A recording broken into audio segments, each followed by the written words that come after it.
ಕಾಲಘಟ್ಟದಲ್ಲಿ ಹೇಗೆ ನಾವು ವಿದ್ಯಾರ್ಥಿಗಳನ್ನು ನೋಡ್ತಾ ಇದ್ದೇವೋ, ನಾವು ಹೇಗೆ ಅವರಿಗೆ ಕಲಿಸ್ತಾ ಇದ್ದೇವೋ, ಅದಕ್ಕಿಂತ ತೀರಾ ಭಿನ್ನವಾಗಿದೆ ಇವತ್ತಿನ ವಾತಾವರಣ.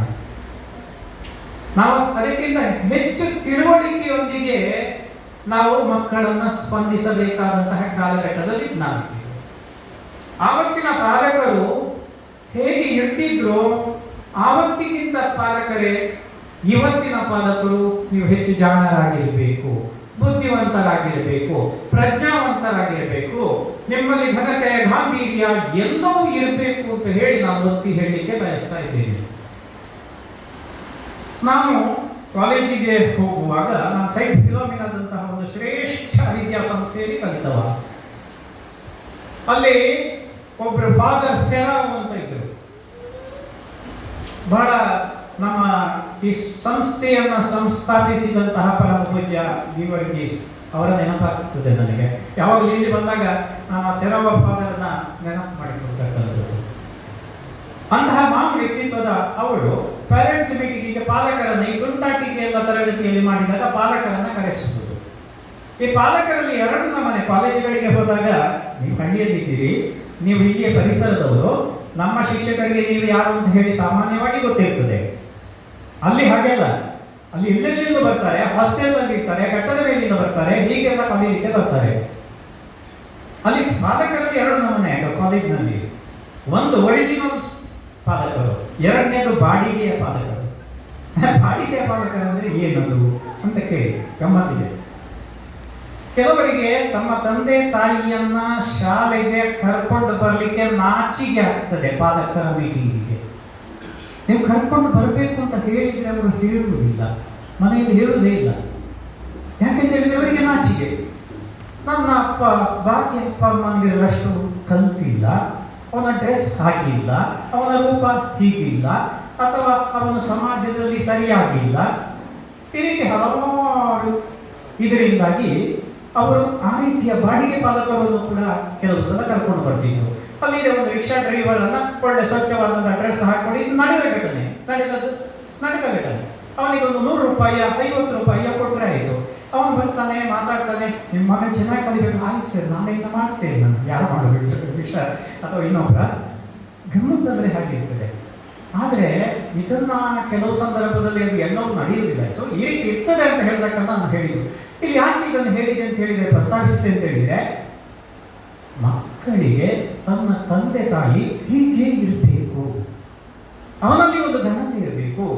ನಾನು ತರಗತಿಯಲ್ಲಿ ಹೀಗಿದ್ದೇನೆ, ಇಂತಹ ಒಂದು ಸೈಂಟ್ ಜಾರ್ಜ್ ಅಂತ ಹೇಳ್ತಕ್ಕಂಥ ವಿದ್ಯಾಸಂಸ್ಥೆಗೆ ನಾನು ಹೋಗ್ತಾ ಇದ್ದೇನೆ, ಅದೊಂದು ಪೇಟೆಯ ಒಂದು ವಿದ್ಯಾಸಂಸ್ಥೆ, ಅಲ್ಲಿ ಶಿಕ್ಷಕರು ಹೀಗಿರ್ತಾರೆ, ನನ್ನ ತಂದೆ ತಾಯಿ ಬಂದರೆ ಅವನು ಒಂದು ರೀತಿ ಅವನ ಸ್ಟೇಟಸ್ನಲ್ಲಿ ನನ್ನ ಆಲೋಚನೆಗೆ ಸರಿಯಾಗಿ ಅವನು ಇರಬೇಕು ಅಂತ ಹೇಳುವಷ್ಟು ಬುದ್ಧಿವಂತರೇ ಇವತ್ತು ನಮ್ಮ ಮಕ್ಕಳು, ನಮ್ಮನ್ನು ಹೇಳುವುದಿಲ್ಲ ಅಷ್ಟೇ. ಆದ ಕಾರಣ ಪಾಲಕರ ಜವಾಬ್ದಾರಿ ತಮ್ಮನ್ನು ತಾವು ಮಕ್ಕಳಿಗೆ ಯೋಗ್ಯರನ್ನಾಗಿ ಇಟ್ಟುಕೊಳ್ಳುವ ದಿಶೆಯಲ್ಲಿ ಕೂಡ ಇವತ್ತು ಇದೆ ಅಂತ ಹೇಳ್ತಕ್ಕಂಥ ಒಂದು ಮಾತನ್ನ ನಾನು ಈ ಸಂದರ್ಭದಲ್ಲಿ ನಿಮ್ಮೊಂದಿಗೆ ಹಂಚಿಕೊಳ್ಳಿಕ್ಕೆ ಬಹಳ ಇಷ್ಟಪಡ್ತಾ ಇದ್ದೇನೆ. ನೀವು ನಿಜಕ್ಕೂ ಪುಣ್ಯಾತ್ಮರು. ಯಾಕೆ ಪುಣ್ಯಾತ್ಮರು ಅಂತ ಕೇಳಿದರೆ, ನಾನು ಈ ವಿದ್ಯಾಸಂಸ್ಥೆಯಲ್ಲಿ 37 ವರ್ಷ ನನಗೆ ಅನ್ನ ಕೊಟ್ಟಂತಹ ವಿದ್ಯಾಸಂಸ್ಥೆ ಇದು. ನನಗೆ ಮಾತ್ರ ಅಲ್ಲ, ನನ್ನ ಪತ್ನಿಗೂ ಕೂಡ. ಯಾವುದೇ ಜಾತಿ ಮತ ಧರ್ಮ ಯೋಚಿಸದೆ ನಡೆಯುವಂತಹ ಒಂದು ವಿದ್ಯಾಸಂಸ್ಥೆಗಳಲ್ಲಿ ಹದವಿರಬಹುದು. ಇದು ಮುಂಚೂಣಿಯಲ್ಲಿರತಕ್ಕಂಥ ವಿದ್ಯಾಸಂಸ್ಥೆ. ಇಲ್ಲಿ ಒಂದೇ ಮಾನದಂಡ ನಮ್ಮ ಗುರುಗಳಿಗೆ, ಆಗ ನಮ್ಮನ್ನು ನೇಮಿಸಿದವರಿಗೆ, ಅವನು ಚೆನ್ನಾಗಿ ಕೆಲಸ ಮಾಡಿಯಾನೋ, ಅವನಿಂದ ಸಾಧ್ಯವೋ. ನಮ್ಮನ್ನೆಲ್ಲ ಇಂಟರ್ವ್ಯೂ ಮಾಡಿದ ನಂತರ ಅವರು ಹೇಳ್ತಾರೆ, ನಾವು ಹೋದ ನಂತರ ನಮ್ಮನ್ನು ನೋಡುದಂತೆ, ಇವ ಹೇಗೆ ಹೋಗ್ತಾನೆ, ಇವನು ಈ ಶಾಲೆಗೆ ಆದನೋ. ಅನಂತರ ಒಂದು ವಾರದ ನಂತರ ಅವರು ಕಾರ್ಡ್ ಬರೆಯುವುದು, ಅವರ ನಡತೆ, ನಮ್ಮ ಶಿಕ್ಷಕರ ಗುಣ, ನಮ್ಮ ಶಿಕ್ಷಕರ ನಡತೆ, ಶಿಕ್ಷಕರ ಇರತಕ್ಕಂತಹ ಮಕ್ಕಳನ್ನ ಏನು ಸ್ಪಂದಿಸ್ತಕ್ಕಂತಹ ಗುಣ, ಅವರಲ್ಲಿ ಇರ್ತಕ್ಕಂಥ ಇದನ್ನೆಲ್ಲ ಪರಿಶೀಲಿಸಿ ಇಲ್ಲ ಈ ಶಿಕ್ಷಕರನ್ನ ನೇಮಿಸಿ. ಅದಕ್ಕಾಗಿ ನೀವೆಲ್ಲ ಪುಣ್ಯಾತ್ಮರು. ಯಾಕಂದ್ರೆ ಒಂದು ಒಳ್ಳೆಯ ವಿದ್ಯಾಸಂಸ್ಥೆಗೆ ನೀವೆಲ್ಲ ನಿಮ್ಮ ಮಕ್ಕಳನ್ನ ಕಳಿಸಿಕೊಟ್ಟಿದ್ದೀರಿ. ನಾನು ಕೆಲವು ಹೀಗೆ ಹೇಳಬೇಕಾದ್ರೆ, ಹೀಗೆ ಹೇಳ್ತಾ ಹೇಳಿದರೆ ನನ್ನ ಕೆಲವೊಂದು ಪಾಯಿಂಟ್ಗಳನ್ನು ನಾನು ಹೇಳದೆ ಬಾಕಿ ಆಗಬಹುದು. ಅದಕ್ಕಾಗಿ ನಾನು ಕೆಲವೊಂದು ವಿಚಾರಗಳನ್ನು ನಿಮ್ಮೊಂದಿಗೆ ಹಂಚಿಕೊಳ್ಳಲಿಕ್ಕೆ ಇಷ್ಟಪಡ್ತಾ ಇದ್ದೇನೆ. ಒಂದನೇದಾಗಿ ನಮ್ಮ ಶಿಕ್ಷಕರು, ನಮ್ಮ ವಿದ್ಯಾಸಂಸ್ಥೆಯ ಶಿಕ್ಷಕರು ಒಳ್ಳೆ ದುಡಿಯುವವರು. ಆದರೆ ಅವರಿಗೆ ಒಂದು ಆಶೆ ಉಂಟು, ನಿಮ್ಮ ಪ್ರತಿಯೊಬ್ಬನ ಮಕ್ಕಳು ಕೂಡ ಅವರಲ್ಲಿ ಅಡಗಿದೆ ಒಂದು ಪ್ರತಿಭೆ ಅಂತ ತಿಳ್ಕೊಂಡವರು. ಉಂಟಾ? ನಿಮ್ಮ ಪ್ರತಿಯೊಬ್ಬ ಮಕ್ಕಳಲ್ಲಿ ಒಂದು ಪ್ರತಿಭೆ ಉಂಟಾ ಇಲ್ವಾ? ನೀವು ಯಾಕೆ ಶಾಲೆಗೆ ಕಳುಹಿಸಿದ್ರು ಇಲ್ಲಿಗೆ? ಆ ಪ್ರತಿಭೆಯನ್ನು ನಮ್ಮ ಶಿಕ್ಷಕರು ಹೊರಗಡೆ ತರಬೇಕು. ಅವನನ್ನು ಈ ಸಮಾಜಕ್ಕೆ ಯೋಗ್ಯವಾದಂತಹ ಒಂದು ಪ್ರಜೆಯನ್ನಾಗಿ ಮಾಡಬೇಕು. ನಾಳೆ ಅಪ್ಪ ಅಮ್ಮನ ಜೊತೆ ಆತ ಒಂದು ಸಹೃದಯಿಯಾಗಿ ಇರಬೇಕು, ಒಂದು ಫ್ರೆಂಡ್ ಆಗಿರಬೇಕು. ಇವೆಲ್ಲ ತುಂಬ ಆಶೆಗಳು ನಿಮ್ಮಲ್ಲಿ ಇರ್ತವೆ. ಅದಕ್ಕಾಗಿ ಅಂತಹ ವಿದ್ಯಾರ್ಥಿಗಳನ್ನ, ನಿಮ್ಮ ಮಕ್ಕಳನ್ನ ಮಾಡಬೇಕು ಅಂತ ನಮ್ಮ ಶಿಕ್ಷಕರಿಗೆ ಒಂದು ಆಸೆ ಇದೆ. ನೀವು ಕಬ್ಬಿನ ಆಲೆ ನೋಡಿರ್ಬೋದು, ಅಥವಾ ಕಬ್ಬಿನ ಜ್ಯೂಸ್ ಸಿಗ್ತಕ್ಕಂಥ ಸೆಂಟರ್ ನೋಡ್ಬೋದು. ಅಲ್ಲಿ ಆ ಕಬ್ಬಿನ ಜ್ಯೂಸನ್ನು ತೆಗೆಯುವ ಮತ್ತೆ ಮತ್ತೆ ಅದಕ್ಕೆ ಹಾಕಿ ಸಾಧಾರಣ ಒಂದು 10 ಸಲ, ಕೊನೆಗೆ ಒಂದು 2, 3, 4 ಬಿಂದು ಬೀಳ್ತದೆ. ಅಲ್ಲಿಯವರೆಗೆ ಅವನು ಕೆಲಸ ಮುಗಿಯುವುದಿಲ್ಲ, ಹೌದಲ್ಲ? ಯಾಕೆ? ಆ ಕಬ್ಬಿನ ಒಳಗೆ ಒಂದು ಯೋಗ್ಯವಾದಂತಹ ನಮಗೆ ಕುಡಿಲಿಕ್ಕೆ ಬೇಕಾಗಿರ್ತಕ್ಕಂತಹ ಒಂದು ವಸ್ತು ಇದೆ, ಅದಕ್ಕೆ ಹಣ ಕೊಟ್ಟಿದ್ದೇನೆ ನಾನು, ಅದು ಪೂರ್ತಿಯಾದಂತಹ ಹಣ ನನಗೆ ಬರಬೇಕು ಅಂತ ಹೇಳಿ ಅದನ್ನು ಹಿಂಡಿ ಹಿಂಡಿ ತೆಗಿತಾನೆ. ನಮ್ಮ ಶಿಕ್ಷಕರು ಕೂಡ ಹಾಗೆ, ಅವರಲ್ಲಿ ಒಂದು ಆಸೆ ಇದೆ. ನೀವು ಕಳುಹಿಸಿದಂತಹ ವಿದ್ಯಾರ್ಥಿಗಳನ್ನ ಹೇಗಾದರೂ ಮಾಡಿ ಹಿಂಡಿ ಹಿಂಡಿ, ಹಾಗೆ ಅಂತ ಹೇಳಿ ಹಿಂಡುವುದಲ್ಲ, ಅವರಿಗೆ ಬೇರೆ ಬೇರೆ ರೀತಿಯಿಂದ ಬೋಧನೆಗಳನ್ನು ಮಾಡಿ, ಅವರಿಗೆ ಗುಣನಡತೆಗಳನ್ನು ಅವರ ಗುಣನಡತೆಗಳನ್ನು ತಿದ್ದಿ ಅವರನ್ನು ಒಂದು ಯೋಗ್ಯವಾದಂತಹ ವಿದ್ಯಾರ್ಥಿಯನ್ನಾಗಿ ಮಾಡಬೇಕು ಅಂತ ಹೇಳುವ ರಭಸದಲ್ಲಿ ಕೆಲವೊಮ್ಮೆ ವಿದ್ಯಾರ್ಥಿಗೆ ಅದು ಕಹಿ ಆಗಬಹುದು. ಆದರೆ ಅದನ್ನು ನೀವು ಕಹಿ ಎಂದು ತಿಳಿಯಬಾರದು. ನನ್ನ ಮಗನಿಗೆ ಒಬ್ಬ ಯೋಗ್ಯ ನನ್ನ ಮಗ ಆಗಬೇಕು ಅಂತ ಹೇಳಿ ನಾನು ಯಾವ ಆಶೆ ಇಟ್ಟುಕೊಂಡು ನನ್ನ ಶಾಲೆಗೆ ಕಳುಹಿಸಿದ್ದೇನೋ ಅದನ್ನು ಈಡೇರಿಸಲಿಕ್ಕೆ ಈ ಶಿಕ್ಷಕರು ಪ್ರಯತ್ನ ಮಾಡ್ತಾ ಇದ್ದಾರೆ ಎಂಬುದನ್ನು ನೀವು ತಿಳ್ಕೊಳ್ಬೇಕು. ಅದಕ್ಕೆ ಸಪೋರ್ಟ್ ಮಾಡಬೇಕು. ಆಗ ಮಾತ್ರ ನಿಮ್ಮ ಮಕ್ಕಳು ಖಂಡಿತವಾಗಿ ಅವರಲ್ಲಿ ಏನು ಸಾಮರ್ಥ್ಯ ಇದೆ, ಅವರಲ್ಲಿ ಏನು ಮಾಡಬಹುದು ಅಂತ ಹೇಳಿ ನೀವು ನಿರೀಕ್ಷೆ ಮಾಡ್ತೀರಿ, ಅದನ್ನು ಮಾಡ್ತಕ್ಕಂಥ ಸಾಮರ್ಥ್ಯ ಇರುತ್ತೆ. ಈ ಕಾರಣದಿಂದ ನನ್ನ ಎಲ್ಲ ಅನೇಕ ಮಂದಿ ಇಲ್ಲಿರ್ತಕ್ಕಂತಹ ಶಿಕ್ಷಕರಲ್ಲಿ ಹೀಗೆಲ್ಲ ನನ್ನ ಅನೇಕ ಇಲ್ಲಿರ್ತಕ್ಕಂತಹ ನನ್ನ ಸ್ಟೂಡೆಂಟ್, ನೀವು ಹೇಗೆ ಇದ್ದೀರಾ ಅದೇ ರೀತಿ ಶಿಕ್ಷಕರಾಗಿ ಇಲ್ಲಿರ್ತಕ್ಕಂತಹ ದುಡಿಯುವಂತಹ ನನ್ನ ಸ್ಟೂಡೆಂಟ್ ಕೆಲವರು ಇದ್ದಾರೆ, ಉಳಿದಂತೆ ಇದ್ದಾರೆ. ಇದೊಂದು ಗುರು ಪರಂಪರೆಯ ಶಾಲೆ, ಅದು ಬಹಳ ಇಂಪಾರ್ಟೆಂಟ್ ನಿಮಗೆ. ಯಾಕೆ ಪರಂಪರೆ? ಇಲ್ಲಿ ನೋಡಿ, ಇಲ್ಲಿ ಗುರುಗಳಿದ್ದಾರೆ, ಗುರುಗಳು ಅವರಿಗೆ ಅನೇಕ ಶಿಷ್ಯರಿದ್ದಾರೆ. ಅವರು ಶುರುವಿಗೆ ಆಯ್ಕೆ ಮಾಡ್ತಕ್ಕಂಥದ್ದು ನನ್ನ ಶಾಲೆಗೆ ನಾನು ಕಲಿಸಿದ ವಿದ್ಯಾರ್ಥಿಗಳು ಅವರು ಶಿಕ್ಷಕರಾಗಿ ಬಂದರೆ ಅದು ಒಳ್ಳೆಯ ಶಾಲೆ ಅಥವಾ ಒಳ್ಳೆಯ ವಿದ್ಯಾರ್ಥಿಗಳನ್ನು ನಿರ್ಮಾಣ ಮಾಡಲಿಕ್ಕೆ ಸಾಧ್ಯ ಅಂತ ಹೇಳಿ ತಿಳ್ಕೊಂಡವರು. ಅಂಥದಕ್ಕಾಗಿ ಅನೇಕ ಅವರ ಶಿಷ್ಯರು ಇರ್ತಾರೆ. ಅವರ ಶಿಷ್ಯರು ಹೊಸತು ಬರುವವರನ್ನ ತಮ್ಮ ಮಾರ್ಗದರ್ಶನದ ನಡೆಯಿಂದ ಅವರನ್ನು ತಮ್ಮ ದಾರಿಗೆ ತೆಗೆದುಕೊಳ್ತಾರೆ. ಆದ ಕಾರಣ ಹೊಸದಾಗಿ ಬರುವವರು ಕೂಡ ಏನಾಗಿರ್ತಾರೆ ಅಂತ ಹೇಳಿದ್ರೆ, ಇಲ್ಲಿಯ ಸಂಸ್ಕಾರಕ್ಕೆ, ಇಲ್ಲಿಯ ಸಂಸ್ಕೃತಿಗೆ, ಇಲ್ಲಿಯ ಆ ಒಂದು ಹಿರಿಯರು, ನಮ್ಮ ಪೂಜ್ಯ ಧರ್ಮಗಳು ಯಾವಾಗ ಈ ವಿದ್ಯಾಸಂಸ್ಥೆಯನ್ನ 200 ವರ್ಷದ 500 ವರ್ಷದ 1000 ವರ್ಷದ ಮುಂದೆ ಹೇಗಿರಬೇಕು ಅಂತ ಕಲ್ಪನೆಯನ್ನು ಆರಂಭಿಸಿದ್ರೋ ಆ ರೀತಿ ಅದು ನಡೀಬೇಕು ಅಂತ ಹೇಳ್ತಕ್ಕಂಥ ಯೋಚನೆ ಇರತಕ್ಕಂಥ ಈ ಒಂದು ವ್ಯವಸ್ಥೆ, ಒಂದು ಸಂಸ್ಕೃತಿ ಇದೆ. ಆದ ಕಾರಣ ಈ ಪುಣ್ಯಾತ್ಮರು ನಿಮ್ಮ ಮಕ್ಕಳು ಹುಷಾರಾಗಿ ಆಗ್ತಾರೆ, ನೆನಪಿಟ್ಟುಕೊಳ್ಳಿ. ಅವರು ಹೇಗೆ ಇರಲಿ, ಅವರು ಎಷ್ಟೇ ಮಾರ್ಕ್ ಮಾಡಲಿ, ಮಾರ್ಕ್ ಈಸ್ ನಾಟ್ ಓನ್ಲಿ ಒಂದು ಇದು ಏನು ಅಳತೆಗೋಲಲ್ಲ. ಇವತ್ತು ಬರೇ ಮಾರ್ಕಿನಿಂದ ಯಾರು ಕೂಡ ನೀವು ಆ ಕೆಲಸ ಈ ಕೆಲಸ ಸಿಗ್ತದೆ ಅಂತ ಹೇಳಿ ಯೋಚನೆ ಮಾಡುವುದೇ ಬೇಡ. ಮಾರ್ಕ್ ಎಲ್ಲಿವರೆಗೆ ಅಂತ ಹೇಳಿದ್ರೆ, ಆಯ್ತು ಅವನಿಗೆ BEd ಆಯಿತು ಅಥವಾ BSc ಆಯಿತು, MA ಆಯಿತು, ಇನ್ನೊಂದಾಯಿತು, ಅವನು ಎಂಟ್ರಿಗೆ ಹೋಗ್ತಾನೆ, ಸರ್ಟಿಫಿಕೇಟ್ ಎಲ್ಲ ಇಟ್ಕೊಂಡು ಅವನು ಹೋಗ್ತಾನೆ. ಫೈಲ್ ತೆಗೆದುಕೊಂಡು ಮಾತಾಡೋದ ಇಲ್ಲಿ ಇತಿಹಾಸ ಕೆಲವೊಂದು ಬೇಕು ಅಂತ ಹೇಳಿ ಆ ರೀತಿ ಹಿಡ್ಕೊಂಡು ಹೋಗ್ತಾನೆ. ಅವನು ಹೋಗುವವರೆಗೆ ಮಾತ್ರ ಅದು, ಅಲ್ಲಿ ಒಳಗೆ ಬೇರೆಯ ವಿಷಯ. ಅಲ್ಲಿ ಕೇಳ್ತಕ್ಕಂಥದ್ದು ಇವನ ಏನು ಮಾಡಲಿ, ಅವನು ನಮ್ಮ ಸಂಸ್ಥೆಗೆ ಇವನಲ್ಲಿ ಏನು ಗುಣ ಉಂಟು, ಅವನಿಗೆ 3rd ಕ್ಲಾಸ್ ಬೇಕಿದೆ ಅವನು ಪಾಸ್ ಆಗಲಿ. ನಾನು ಕೂಡ ರ್ಯಾಂಕ್ ಸ್ಟೂಡೆಂಟ್ ಅಲ್ಲ, ನಾನು ಅಲ್ಲಿಂದ ಅಲ್ಲಿಗೆ ಫಸ್ಟ್ ಕ್ಲಾಸ್ ಬಂದು ಫಸ್ಟ್ ಕ್ಲಾಸನ್ನು ಪಡೆದಂತಹ ವಿದ್ಯಾರ್ಥಿ ಆಗಿದ್ದೆ. ಆದರೆ ನನ್ನ ವಾತಾವರಣ ಇಲ್ಲಿಗೆ ಬಂದಾಗ ಇಂಥವರ ಮಾರ್ಗದರ್ಶನದಿಂದ ನಾನು ಒಂದು ಉತ್ತಮವಾದಂತಹ ಶಿಕ್ಷಕರನ್ನು ನಾನು ಈ ರೀತಿ ಕೇಳಿಕೊಳ್ಳಿಕ್ಕೆ ಸಾಧ್ಯ ಆಯಿತು. ನನ್ನ ಪ್ರತಿಭೆಗಳನ್ನು ನಾನಿಲ್ಲಿ ಸದುಪಯೋಗ ಮಾಡಿಕೊಳ್ಳಿಕ್ಕೆ ಆಯಿತು. ಸೊ ಈ ರೀತಿ ಇರ್ತಕ್ಕಂಥ ಈ ಒಂದು ವ್ಯವಸ್ಥೆಯಲ್ಲಿ ನಿಮ್ಮ ಮಕ್ಕಳು ಹುಷಾರಾಗಿಯೇ ಆಗ್ತಾರೆ. ಯಾಕಂದ್ರೆ ನೀವು ಒಂದು ಒಳ್ಳೆಯ ಶಿಕ್ಷಕರ ಕೈಯಲ್ಲಿ ನೀವು ನಿಮ್ಮ ಮಕ್ಕಳನ್ನ ಕೊಟ್ಟಿದ್ದೀರಿ. ನಿಮ್ಮ ಮಕ್ಕಳನ್ನ ಏನಾದರೂ ನಿಮಗೆ ಸಂಶಯ ಆದಾಗ, ದಾರಿ ತಪ್ಪಿದಾಗ ತಿರ್ಲಿಕ್ಕೆ ತಂದೆಯಂತೆ ತಾಯಿಯಂತೆ ಮನೆಯಲ್ಲಿ ಯಾವ ರೀತಿ ನೀವು ಸುದ್ದಿದ್ದೀರಾ, ನೀವು ಕೂಡ ಮನೆಯಲ್ಲಿ ಕೆಲವೊಮ್ಮೆ ಜೋರು ಮಾಡುವುದಿಲ್ಲ ನಿಮ್ಮ ಮಕ್ಕಳಿಗೆ.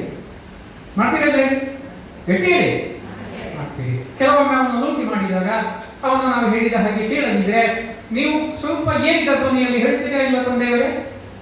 ಹೇಳ್ತೀರಲ್ಲ. ಅದೇ ರೀತಿ ಇಲ್ಲಿ ಏನು ಅಂತ ಹೇಳಿದ್ರೆ ಮಕ್ಕಳನ್ನ ಸರಿಯಾದ ದಾರಿಯಲ್ಲಿ ಕೊಂಡು ಹೋಗಲಿಕ್ಕೆ ಒಂದು ಪರಂಪರೆ ಇದೆ.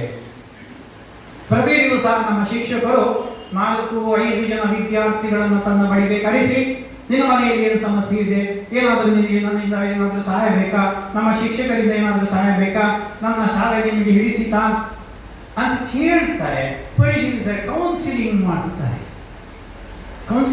ಸಂಸ್ಥೆಗಳಲ್ಲಿ ಅದನ್ನ ಮಾಡಲಿಕ್ಕೆ ಅಂತ ಹೇಳಿಯೇ ಕೆಲವು ಶಿಕ್ಷಕರು ಇರ್ತಾರೆ.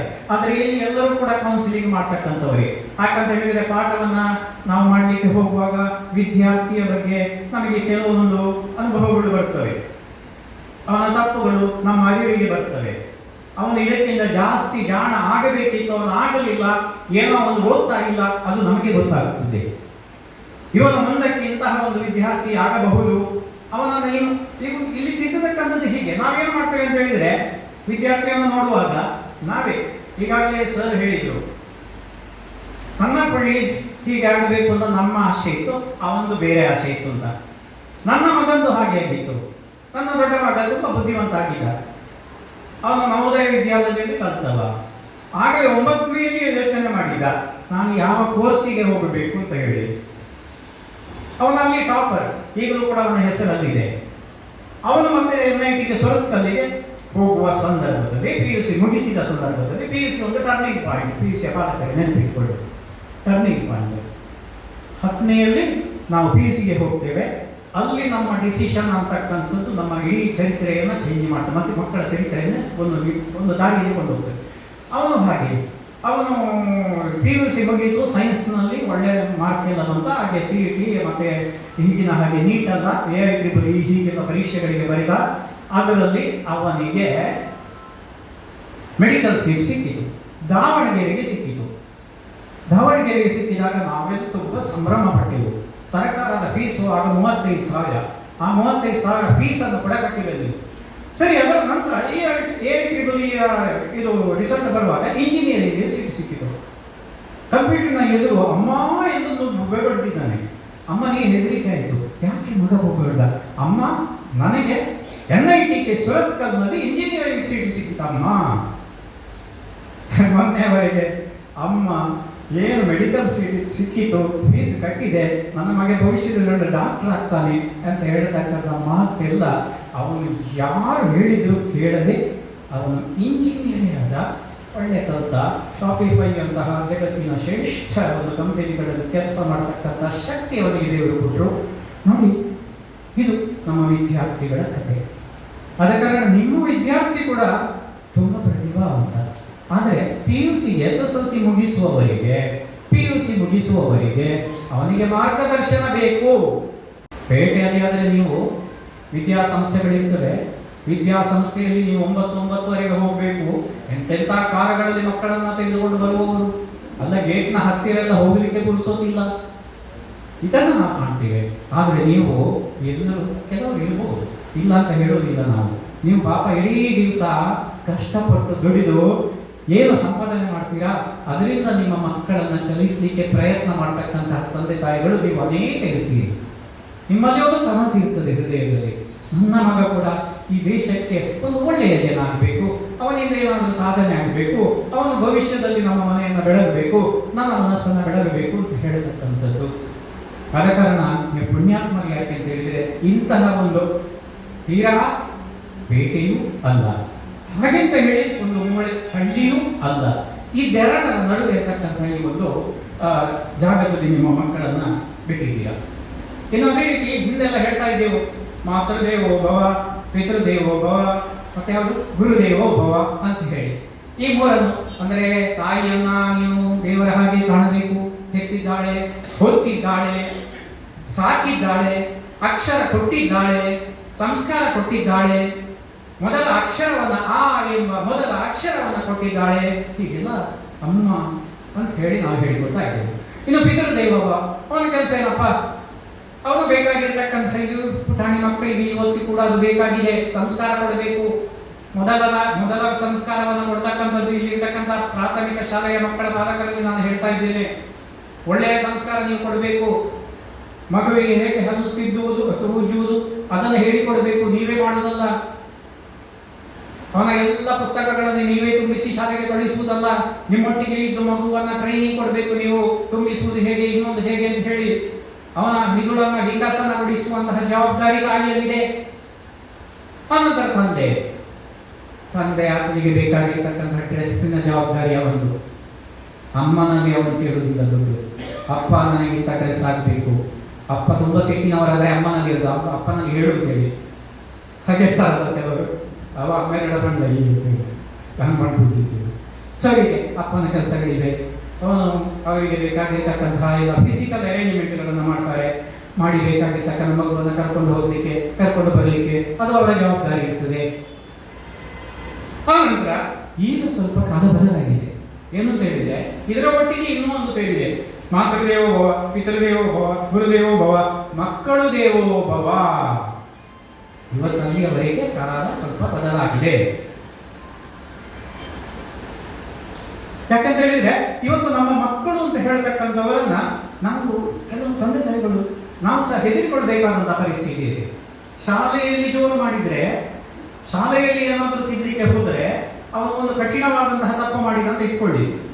ಅವನು ನಾಳೆ ಏನಾದರೂ ಶಾಲೆ ಬಿಟ್ಟು ಪುತ್ತೂರಿಗೆ ಹೋದ ಸಿಟಿನಿಂದ, ನಾಳೆ ಪೇಪರ್ನಲ್ಲೆಲ್ಲ ಬರ್ತದೆ, ಎಲ್ಲ ಊರಿನಲ್ಲಿ ಡಾಕ್ಟರ್ ಆಗ್ತದೆ, ಇಂಥ ಮಾಸ್ಟರ್ ಹಾಕಿಯರಿಗೆ ಎಲ್ಲ ನಮಗೆ ಹೋಗಿ. ಆಗ ನಾವು ವಿಚಾರ ಮಾಡಲಿಕ್ಕೆ ಹೋಗುವುದಿಲ್ಲ. ನನ್ನ ಮಗನನ್ನು ಕಳಿಸಿದ್ದು ಎಲ್ಲ ಮಾಡಿದ್ವಿ ಮಾಸ್ಟ್ರು ಅಂತ ಹೇಳ್ತಕ್ಕಂಥ ಇದಕ್ಕೆ ಬರ್ತೇವೆ. ಅದೇ ರೀತಿ ತಂದೆ ತಾಯಿ ಇವತ್ತು ನೀವು ನೋಡ್ತೀರಿ ಪೇಪರ್ನಲ್ಲಿ ಎಲ್ಲ, ಒಂದು ಮೊಬೈಲ್ ಕೊಡಲಿಲ್ಲ ಅಂತ ಹೇಳಿ ಒಂದು ಮಗು ಹೀಗಾಯಿತು ಹಾಗೆ ಆಯಿತು ಅಂತ ಹೇಳ್ತಕ್ಕಂತಹ ಪರಿಸ್ಥಿತಿವರೆಗೆ ಬಂದಿದೆ. ಇದಕ್ಕೆ ಎಲ್ಲದಕ್ಕೂ ಕಾರಣ ಬೇರೆ ಯಾರೂ ಅಲ್ಲ, ನಾವು ತಂದೆ ಮತ್ತು ತಾಯಿ. ಯಾಕೆ ಕೇಳ್ತೀರಾ? ನಾವು ಬಾಲ್ಯದಲ್ಲಿ ಕೊಡ್ತಕ್ಕಂತಹ ಸಂಸ್ಕಾರ, ಆ ಪ್ರೀತಿ ಇದೆಲ್ಲ ಕಡಿಮೆಯಾಗಿ ಮಗು ಇವತ್ತು ಏನಾಗ್ತಾ ಇದೆ ಅಂತ ಹೇಳಿದರೆ ಇತರರನ್ನ ಪ್ರೀತಿ ಮಾಡಲಿಕ್ಕೆ ಹೋಗ್ತದೆ. ಅಪ್ಪ ಅಮ್ಮ ನನಗೆ ಕೆಲವೊಮ್ಮೆ ಕಾಣ್ತದೆ, ಎಂತಹ ಪುಣ್ಯಾತ್ಮರು ಇವರನ್ನು ನೋಡಿ ಕಲಿಬೇಕು. ಒಂದು ದಿವಸ ಅವರ ಮನೆಯಲ್ಲಿ ಕೂತರೆ, ನಮ್ಮ ಅಬ್ರಾಮ್ ವರ್ಗೀಸರ ಮನೆಯಲ್ಲಿ ಕೂತರೆ ಅದೊಂದು ಪಾಠಶಾಲೆ. ಅವರ ಮಕ್ಕಳು ಬಂದಾಗ ಅವರನ್ನು ಒಂದು ಅಪ್ಪಿ ಹಿಡಿದು ಅವರನ್ನು ಪ್ರೀತಿಸಿ ಒಂದು ಮುದ್ದಿಸಿ ಅವರನ್ನು ಸಂಭ್ರಮಿಸ್ತಕ್ಕಂಥ ಇದನ್ನು ನಾವು ಕಲಿತುಕೊಂಡದ್ದು ನಾವು ಅವರಿಂದ. ಇಲ್ಲದಿದ್ದರೆ ನಾವು ನಮ್ಮ ಮಕ್ಕಳನ್ನು ಆ ರೀತಿ ಮಾಡುವಷ್ಟು ನಮಗೆ ಎದೆಗಾರಿಕೆ ಬರ್ತಿರ್ಲಿಲ್ಲ, ಏನೋ ಒಂದಷ್ಟು ಆಸಕ್ತಿ ಬರ್ತಿರ್ಲಿಲ್ಲ.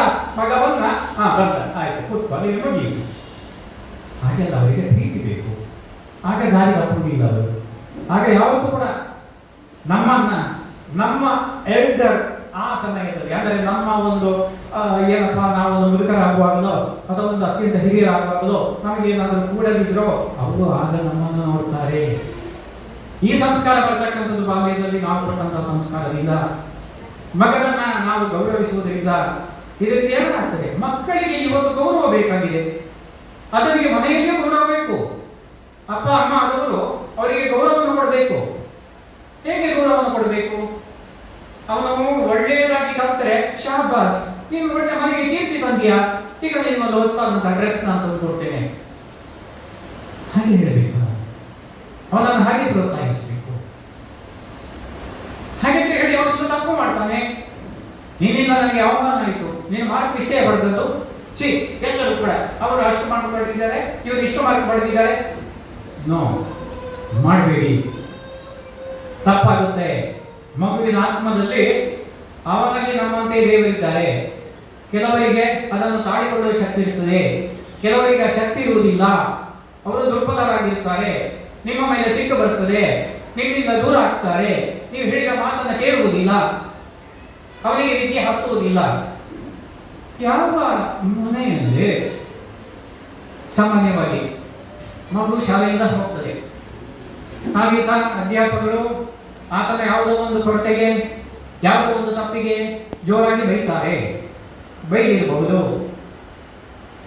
ಇದನ್ನು ನಾವೆಲ್ಲ ನೋಡಿ ನನ್ನ ಶಿಷ್ಯರ ಕೈ ಎತ್ತಿ ನನ್ನ ಸೈನ್ಯ ತಪ್ಪ ಅನ್ನುತ್ತೇವೆ.